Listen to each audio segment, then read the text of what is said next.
Assalamualaikum warahmatullahi wabarakatuh. Di video kali ini kita berbicara kembali tentang memori. Tapi kita lebih condong pada pengaplikasian memori itu sendiri pada proses pembelajaran dan proses pengajaran. Mau tahu lebih lanjut tentang hal ini? Silahkan disimak video saya berikut ini.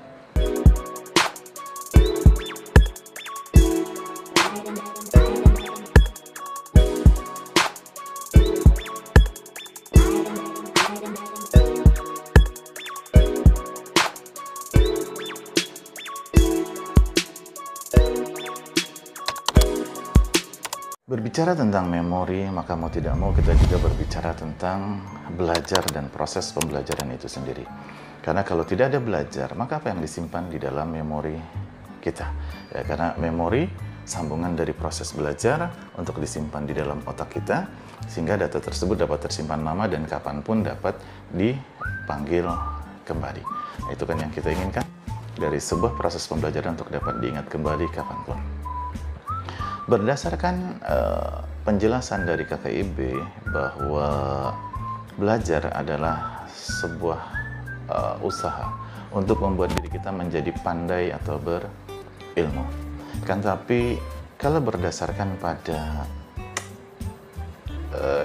terjemahan dengan memori, maka belajar adalah sebuah proses untuk mengumpulkan data atau informasi untuk disimpan ke dalam otak. Jadi apapun pada saat proses belajar, maka usaha kita untuk mengumpulkan informasi tersebut dan disimpan ke dalam otak. Berarti apa? Sebuah proses pembelajaran adalah sebuah proses hal baru untuk mengkoleksi, mengumpulkan, menyimpan informasi-informasi baru tersebut untuk disimpan ke dalam otak kita. Ini yang harus benar-benar kita pahami bersama. Sekali lagi adalah mengkoleksi informasi baru untuk disimpan ke dalam otak, di mana satu saat informasi ini dapat dipanggil kembali. Akan tetapi, yang perlu kita pahamin lebih lanjut adalah ada banyak orang yang tidak memahami proses penyimpanan informasi ini ke dalam memori. Karena kita berfokus pada proses pembelajaran, yaitu proses penyampaian informasi saja. Tidak peduli informasi yang kita sampaikan pada proses pembelajaran tersebut, bahwa informasi tersebut benar-benar tersimpan di dalam otak atau di dalam memori kita. Kita tidak peduli pada saat kita belajar, membaca buku, mendengarkan sebuah penjelasan, atau melihat sesuatu hal, kita tidak peduli bagaimana informasi tersebut dapat tersimpan benar-benar di dalam otak kita, sehingga dapat menjadi data yang long term memory. Berbicara data tentang long term memory, maka kita kembali lagi ingat pada pembahasan saya sebelumnya tentang memori jangka panjang yang berhubungan dengan declarative memory dan non-declarative memory, atau istilahnya explicit memory dan implicit memory. Ya.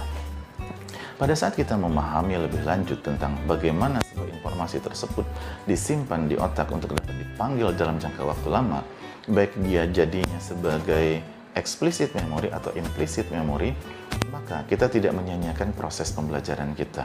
Kan sayang waktu kita belajar, kan sayang waktu kita mengajarkan kepada anak didik kita, ternyata apa yang kita sampaikan, hal tersebut tidak dapat menjadi memori jangka panjang. Apa yang kita pelajari, apa yang kita baca, tidak menjadi memori jangka panjang. Untuk melakukan tes hal ini, maka tesnya adalah pada saat saya melakukan pengajaran, saya harus dapat memahami apakah yang saya sampaikan tersebut benar-benar anak didik saya mengingat pelajaran tersebut. Itu dengan cara apa? Dengan cara mengulangnya kembali dalam bentuk ulangan. Jadi kita tidak dalam bentuk menguji dulu dalam pertama kali tentang hal ini, yaitu kita mengulangnya. Mengulang ini untuk memastikan saja bahwa apa yang sudah pernah saya sampaikan benar-benar dapat diingatnya hingga saat ini. Entah dalam waktu 1 bulan. 1 bulan yang lalu saya mengajarkan tentang sesuatu hal, dan di bulan ini, setelah 1 bulan, saya pengen tahu apakah yang saya ajarkan kepada mereka benar-benar mampu mengingatnya. Ya. Pada saat Anda mendapatkan kegagalan dari hanya kemampuan mengingat, maka proses ujian pun jelas pasti akan menjadi lebih gagal lagi. Jadi inilah yang disebut dengan ulangan. Dan tetapi kadang kita sering tidak dapat membedakan apa itu ulangan dan apa itu ujian. Kita memberikan sebuah proses pembelajaran kepada anak didik kita. Harusnya pertama kali yang kita perhatikan, benarkah apa yang saya ajarkan hal ini atau hal tersebut benar-benar tersimpan di dalam otaknya itu dengan tes ulangan tersebut. Tapi yang terjadi adalah apa? Kita menguji mereka. Kalau menguji, maka prosesnya jauh lebih kompleks dari sekedar mengingat saja.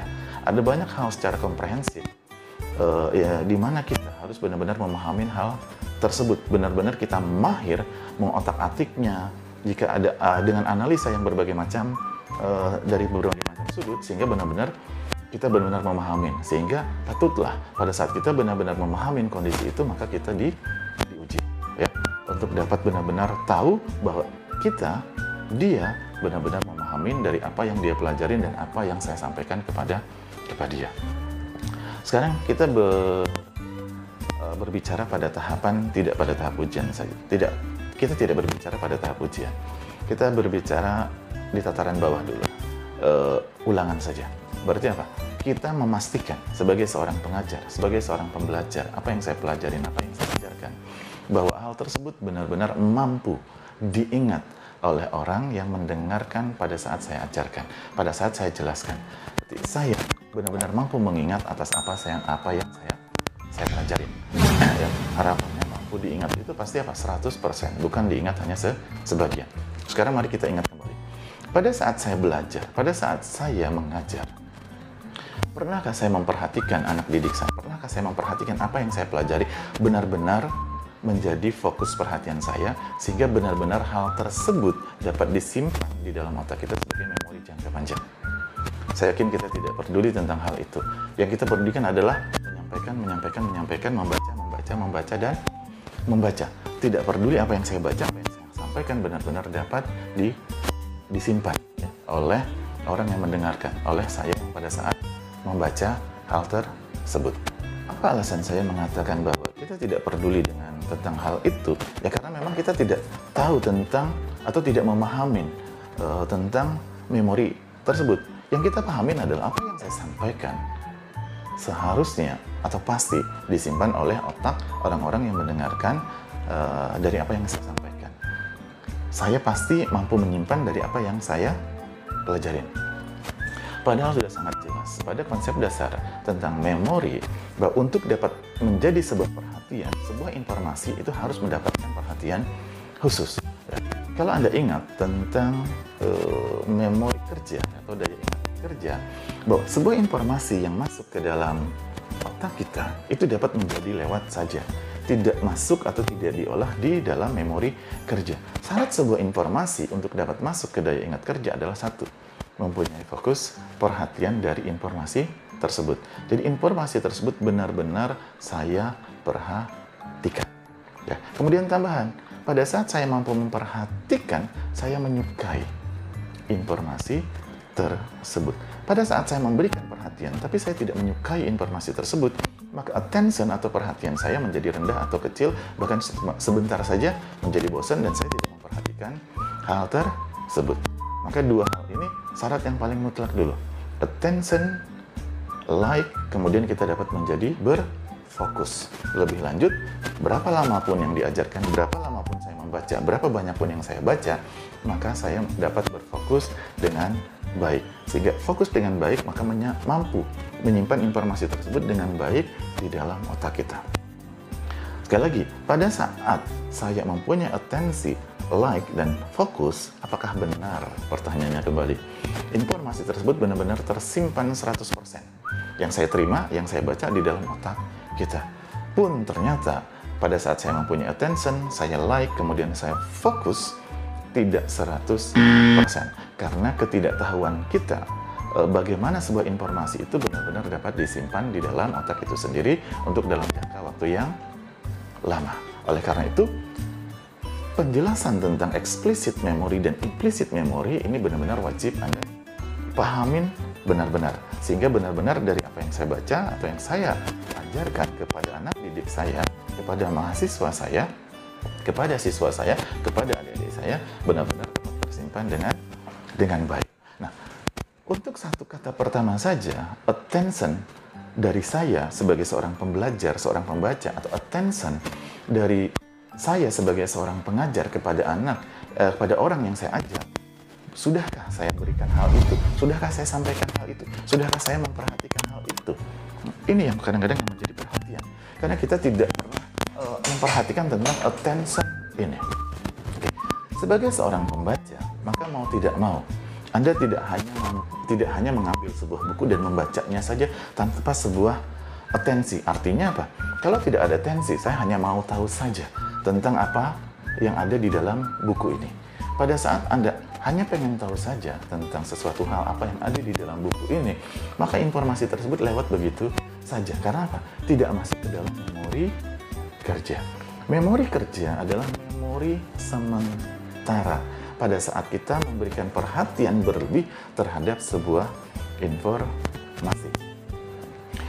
Saya ingatkan kembali tentang pembahasan saya sebelumnya. Pada daya ingat kerja, di sana ada kapasitas memori. Kapasitas memori ini adalah membandingkan data yang baru masuk dengan data yang lama yang ada di dalam otak kita. Anda bayangkan sebuah informasi masuk tidak menjadi fokus perhatian, maka tidak ada perbandingan. Data yang baru masuk tersebut kita bandingkan dengan data lama yang ada di otak. Sehingga apa? Tidak membuat diri kita menjadi mahir atas sebuah informasi, apalagi terhadap sebuah masalah untuk kita selesaikan. Ya. Sehingga bagaimana kita mampu benar-benar mahir atas sebuah proses pembelajaran, misalnya fisika, matematika, ekonomi, akuntansi, agama, dan lain sebagainya. Maka informasi tersebut hanya informasi yang masuk dan lewat begitu saja. Nah, yang diharapkan pada saat kita memberikan attention, maka dia masuk ke memori kerja, kemudian bekerja pada kapasitas otak dengan membandingkan data yang ada di dalam otak kita. Sehingga pada saat sebuah informasi benar-benar bekerja di dalam daya ingat kerja di kapasitas kerja otak, maka informasi tersebut kita harapkan benar-benar membuat diri kita menjadi cerdas.